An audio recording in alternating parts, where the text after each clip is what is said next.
There are tombs beneath the ground that should not exist. In Mexico, a 7-ton sarcophagus lid shows a figure with hands on controls, feet on pedals, flames erupting downward. Archaeologists call it a king descending into the underworld. 3 aerospace engineers have called it something else. In Egypt, a royal tomb discovered in 1907 contains a body belonging to no known pharaoh. Every name was chiseled out in antiquity. 117 years later, no one agrees on whose bones they are. In China, a pyramid larger than Giza was photographed by a United States Air Force pilot in 1945. The Chinese government classified the site the same year. No outside archaeologist has entered since. In Ireland, a burial chamber built 5,200 years ago illuminates its inner room for exactly 17 minutes once a year. The precision required modern instruments to measure. These are 8 ancient alien tomb discoveries no one can explain. Let us start with number 1. Pakal, Mexico, 1948. A Mexican archaeologist named Alberto Ruz Luillier is standing inside the Temple of the Inscriptions in Palenque, Chiapas. He notices something in the floor. Stone plugs. Deliberate. Someone filled holes in this room and then covered the evidence. He starts clearing. It takes 4 years. At the bottom of the staircase, 9 meters below the base of the pyramid, he pushes open a sealed door. The air inside is damp and unchanged for more than 1,000 years. The stone sarcophagus occupies most of the room. On top of it, a carved limestone lid, 3.6 meters long, 2.2 meters wide, 7 tons. He raises his torch and looks at what is carved into that stone. A figure reclines at an angle, knees raised, arms bent forward, hands positioned over what appear to be controls. One foot rests on a raised platform that functions as a pedal. From the base of the structure, flames erupt downward. At the figure's face, a tube connects to a device that archaeologists have named the Giver of Life. The official interpretation: this is Pakal the Great, ruler of Palenque for 68 years, descending into Xibalba, the Mayan underworld. The flames are roots of the world tree. The controls are ceremonial jade adornments. The breathing device is a spiritual motif. Mayan scholars Linda Sheely and David Stewart have documented every element of this imagery in other verified Mayan artworks. The rocket interpretation, first proposed by Erich von Däniken in his 1968 book Chariots of the Gods, requires projecting modern categories onto symbols that predate aviation by 13 centuries. That is the honest version of the mainstream case. It deserves to be stated clearly. Here is what it does not explain. The reclining posture, knees raised, back tilted, arms forward, does not appear in any other known Mayan burial artwork. Not once. Every other documented Mayan death posture is seated upright or laid flat. The position on this lid has no parallel in the culture that created it. The lid alone weighs as much as a fully loaded London double-decker bus. It was lowered into this chamber before the pyramid existed above it. No one has explained the logistics of that. That is number 1. Now let us look at number 2. KV-55, Egypt, January 1907. The Valley of the Kings. Archaeologist Edward Ayrton, working for American financier Theodore Davis, breaks through the entrance to a tomb no one knew existed. It is small, undecorated, a single chamber, 1 coffin. For a royal burial in the Valley of the Kings, this is almost insulting. The coffin itself has been attacked, its golden face ripped off in antiquity. Every cartouche bearing the owner's name chiseled out, deliberately, systematically, completely. Inside the coffin, a male skeleton with a highly elongated skull, the kind of skull that appears in every artistic representation of the pharaoh Akhenaten, the kind that also appears in the mummy of his son, Tutankhamun, whose tomb sits less than 100 meters away. The items in the room point in several directions at once. a gilded shrine belonging to Queen Tai, Akhenaten's mother. Canopic jars associated with Kia, one of Akhenaten's wives. Clay bricks inscribed with Akhenaten's own throne name. Objects from at least 3 different people gathered into one room around one unidentified body. In 2010, DNA analysis confirmed the skeleton was the son of Amenhotep III and the father of Tutankhamun. That lineage fits Akhenaten precisely. But the bones tell a different story. The age at death, estimated from skeletal analysis, is approximately 25 years. Historical records place Akhenaten's death in his late 40s. The gap has never been reconciled. The second candidate is Smenkhkare, Akhenaten's co-regent, about whom almost nothing is documented, and whose death is entirely unrecorded. In 2021, a forensic team from the FAPAB Research Center in Sicily produced the first 3-dimensional facial reconstruction from the skull. It does not match any known artistic depiction of Akhenaten. In 2010, Dr. Zahi Hawass, Egypt's former antiquities minister, examined the bones directly for the first time. He later wrote that the skull's condition was so poor, the identity question might never be definitively answered. 117 years after the tomb was opened, that remains the official position. But the detail that no identity theory explains is this. Someone entered this tomb in antiquity and performed what Egyptians called the second death, erasing the name, destroying the face, annihilating the person's existence in the afterlife. They did not simply want the occupant unidentified. They wanted them gone. That is number 2. Now look at number 3. Sanxingdui, China, 1986. Guang'an, Sichuan Province. Workers digging clay for a brickyard break through the floor of a pit. Inside, over 1,000 artifacts: bronze, gold, jade, ivory. The civilization that made them was entirely unknown to archaeology until that morning. The culture is dated to between 1,200 and 1,000 BC, contemporaneous with the Shang dynasty, which flourished 800 kilometers away in the Yellow River Valley. The two cultures share a time period and nothing else.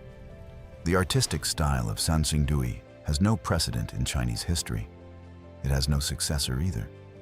It reached a level of bronze-working sophistication that archaeologists described as impossible for its era, and then stopped. No human remains were found in the pits. No written records. No inscriptions anywhere on the site.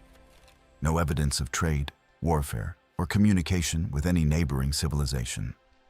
They broke everything before they buried it. Every artifact in both pits had been deliberately smashed and burned before deposition. The reason is unknown.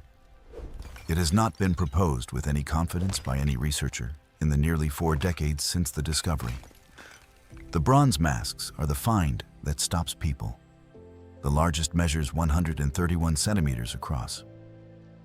The eyes are not painted. They are not inlaid. They are cast as cylinders of hollow bronze extending 16 centimeters outward from the face, further than the length of an adult hand. This feature appears nowhere else in ancient Chinese art.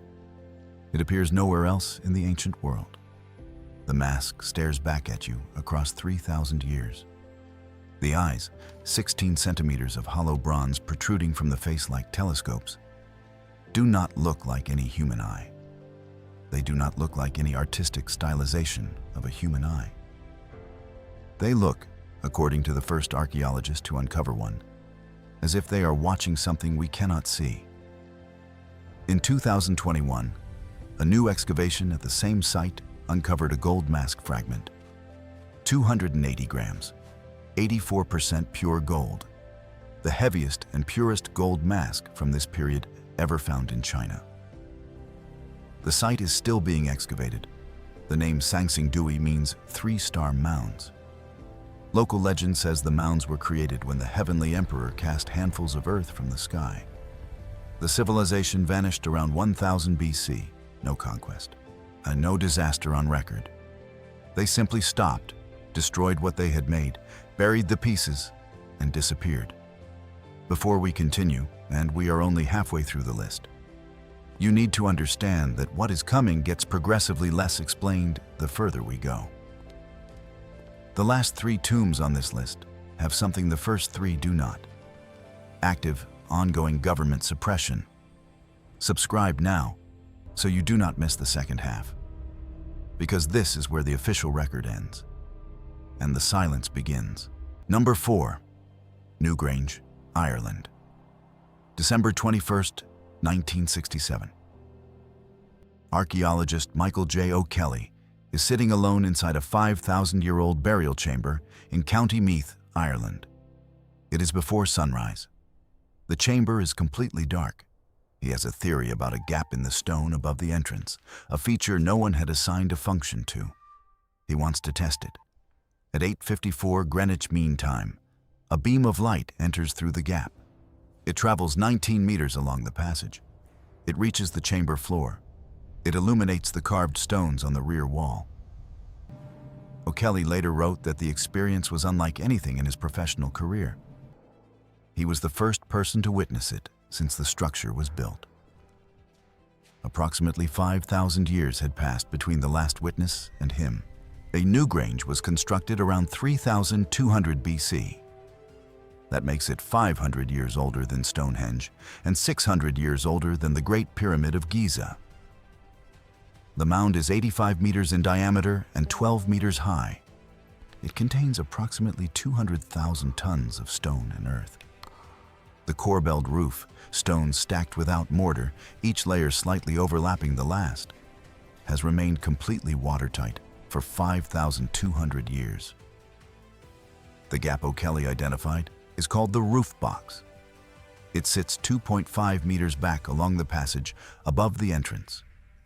It was engineered to admit light on one morning of the year and no other.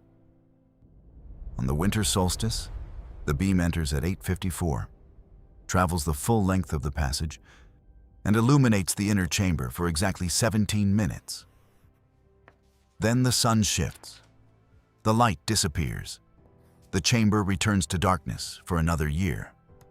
Calculations based on the precession of the Earth's axis confirm that 5,000 years ago, the beam entered at the exact moment of sunrise. The drift visible today is the result of the Earth's axial wobble across 5 millennia. The original builders did not just align the passage to the solstice. They aligned it to the solstice as it was calculated to occur at the moment of construction. More than 50,000 people enter a lottery each year for fewer than 60 places to stand inside the chamber on that morning. We asked at the beginning of this video what these people were burying. At Newgrange, the question becomes what they were tracking. When the answer is the return of the sun, the moment of minimum light, the pivot point between death and rebirth. Which raises the next question immediately. If you understand the cosmos this precisely, if you can calculate the exact angle of sunrise on one specific morning out of 365, 5,000 years before the telescope existed, what else did you know? That is number 4. Now let us look at number 5. The giants of Sardinia. The official explanation for the giants' graves is straightforward. The Newgrange civilization of Sardinia built over 800 megalithic gallery tombs across the island from approximately 2,500 BC onward. They were communal burial chambers, large families or communities interred together over generations. The name Giants' Graves comes from local legend, not from evidence. The chamber interiors measure 1 to 2 meters high. That is consistent with human-sized occupants. No verified giant skeletal remains have ever been scientifically documented at any of these sites. That is the honest, mainstream position. It deserves to be stated clearly because it accounts for most of what is found here. Here is what it does not account for. The entrance slab, the central stele, reaches 4 meters in height. E.b. the semicircular exedra of standing stones framing the entrance spans 17 meters across. The full outer corridor stretches up to 30 meters in length. These are the exterior dimensions of a structure whose interior ceiling stands at 1 to 2 meters. The functional question the official explanation has never answered is this: why do the external dimensions of these tombs exceed, by such a significant margin, any occupant they have ever been proven to contain? A chamber 1 to 2 meters high serves the dead. A 4-meter entrance serves something else. Architecture communicates. Every culture that has ever built a monumental entrance has done so because the entrance was meant to impress something or accommodate something beyond the ordinary. 2 kilometers from one of the largest giant's tomb necropolises on the island, workers discovered a series of limestone statues in the 1970s. They are now known as the Giants of Monte Prama, dated to approximately 900 BC, reassembled to heights of up to 2.1 meters. They are among the oldest life-size stone statues in the entire Mediterranean world. Archaeologists have noted that their proportions do not reflect the average dimensions of Newgrange people. The tombs were built for someone. The statues were built to resemble someone. The legend says the bones of that someone disappeared. That is number 5. Now let us look at number 6. The White Pyramid, China, spring 1945. United States Army Air Corps pilot James Gaussman is flying a mission between China and Assam, India, when something below him catches the light. He later wrote, "It was pure white on all sides." The capstone was a huge piece of jewel-like material that could have been crystal. We were struck by the immensity of the thing. His photographs were delivered to United States government officials. The report was filed. The world was not told. 2 years later, Colonel Maurice Shahan, Far Eastern Director for Trans World Airlines, saw the same structure from the air. This time the account reached the public. The New York Times ran his report on March 28, 1947. Readers across the world learned that a pyramid larger than anything in Egypt was sitting in central China, visible from altitude, capped with something that caught sunlight like a gem. Then the Chinese government classified the area. Western archaeologists have not been permitted independent excavation of the Shanxi Pyramid complex since. There are approximately 40 known pyramid mounds near Xi'an, mausoleums of Han Dynasty emperors, earthen structures softened by centuries of vegetation. The largest is the Maoling Mausoleum of Emperor Wu of Han. Construction begun in 139 BC. It is the most commonly proposed candidate for Gaussman's sighting. Its dimensions do not match his description. In the 1990s, German researcher Hartwig Hausdorff conducted aerial photography of the region specifically to locate the structure Gaussman photographed. He never found it. The Chinese government's stated reason for leaving these sites unopened is preservation.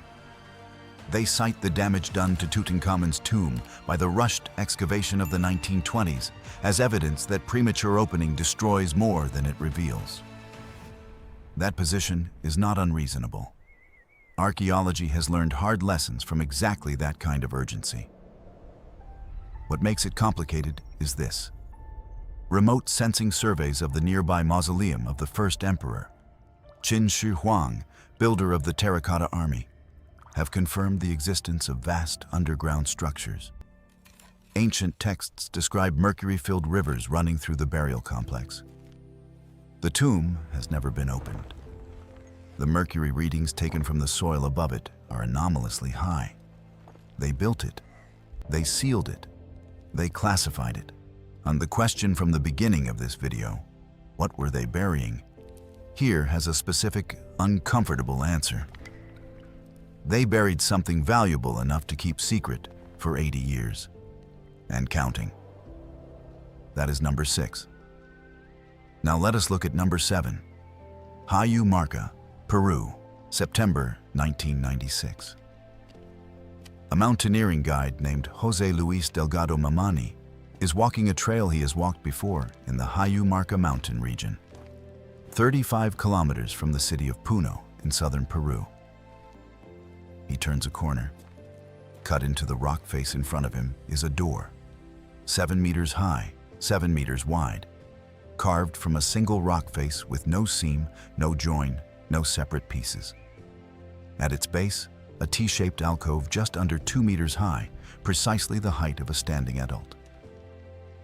In the right interior wall of that alcove, a circular depression in the stone, hand-sized, deliberate.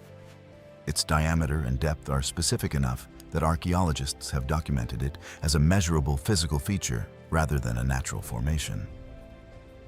The structure is pre-Inca. It predates the Inca civilization entirely, though the Inca are known to have incorporated the site into their ritual practice. No door mechanism has ever been found. The rock behind the alcove is solid throughout. Whether it was ever intended to function as a literal door is contested. What is not contested is the circular depression. It exists. It has precise dimensions, and those dimensions correspond exactly to a description recorded 400 years before Mamani found the site. Spanish colonizers documented the local Aymara legend in the 16th century. It describes a priest named Aramu Maru fleeing the conquest with the golden solar disk from the Coricancha temple in Cusco, the most sacred object in the Inca Empire. He carried it 450 kilometers to these mountains. He found a doorway guarded by priests. He placed the disk into a depression in the stone. A blue light appeared inside the rock. He walked through the opening and was never seen again. The legend does not describe a door. It describes a keyhole. The keyhole exists. The site sits on a grid alignment shared with 5 other Andean archaeological sites. The grid lines intersect at Lake Titicaca. Mamani later said he had dreamed of the structure for years before he found it. He had described it to colleagues. They dismissed it. Then one morning in September 1996, he turned a corner on a trail he had walked before, and it was simply there, exactly as he had described it. That is number 7. Now the last one. Number 8. Tallos Cave, Ecuador. The Cueva de los Tallos, the Cave of the Oilbirds, sits in the Morona Santiago province of southeastern Ecuador, in the foothills where the Andes meet the Amazon rainforest. The only way in is a vertical shaft 65 meters deep. The cave system below extends for over 5 kilometers. Some of its chambers are as large as 2 football fields. The Shuar people have used it for centuries. They descend each spring on vine ladders to collect fledgling oil birds from the walls. For the Shuar, the cave is a place of ceremony, a place of spirits, a place that belongs to them. In the 1960s, a Hungarian-Argentinian explorer named Juan Morich claimed to have found something else inside it. A library. Gold plates engraved with a script belonging to no known civilization, which he believed had been left by a pre-human culture of non-terrestrial origin. Erich von Däniken publicized the claim in his 1973 book, Gold of the Gods. The story reached the world. In 1976, Scottish engineer Stan Hall decided to find out whether it was true. He assembled one of the largest cave expeditions in history, over 100 people, Ecuadorian and British military, geologists, biologists, professional cavers, a film crew, and serving as honorary president of the expedition, Neil Armstrong, the first human being to walk on the moon. Think about what that means. The first man to walk on the moon, having already visited the most remote location any human being has ever reached, voluntarily descended into a cave in the Ecuadorian jungle looking for a library no one had proven existed. Neil Armstrong was not a credulous man. He was an engineer, a pilot, a scientist. He read the evidence. He went. The evidence was enough for him. The expedition mapped 5 kilometers of previously uncharted passages. They found burial sites with ceramic artifacts and shell objects dating to approximately 1500 BC. They found a section of cave wall, now called the Morich Portal, with surfaces so smooth and so precisely angled that the team noted they did not appear natural. they did not find the library.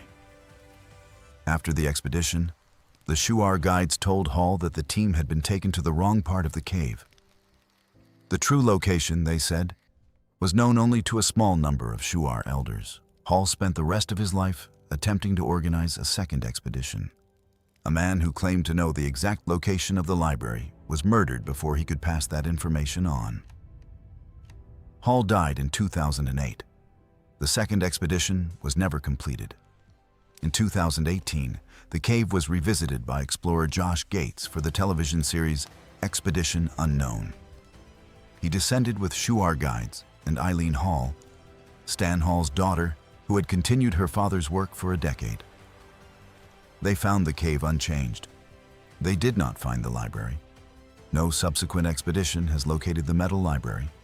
No explorer has independently confirmed Morich's account. And the Shuar, the only people who know whether the library is real, have chosen not to say. They are still the guardians of the cave. They still decide who enters. And the one man who claimed to know the exact location went to his grave in silence. We started this video with one question. When a culture builds a monumental burial chamber and places inside it something unlike anything else in their culture, what were they burying? The answer is not aliens. The answer is uncertainty. In Palanque, a king who looked like a pilot. In KV-55, someone whose name they were terrified of. In Sanxingdui, everything they owned in a ritual no one has decoded. In Newgrange, the moment of minimum sunlight, precisely, with a machine of stone. In Sardinia, individuals in chambers too large for the individuals found inside them. In China, something under a pyramid classified for 80 years. In Peru, the door to another world behind a legend. In Ecuador, a library that one side says never existed and another says is still waiting. 8 tombs. One consistent fact. In every case, the something was considered important enough to protect. With stone, with silence, or with a 400-year-old story about a disappearing priest. Of the 8, which do you think is the strongest evidence? Write it in the comments. I read them. And in the next video, I will address the most interesting argument. We will reach those locations next time. Subscribe and press the bell. Because when you see the map, you will understand why governments have been redrawing it for 200 years.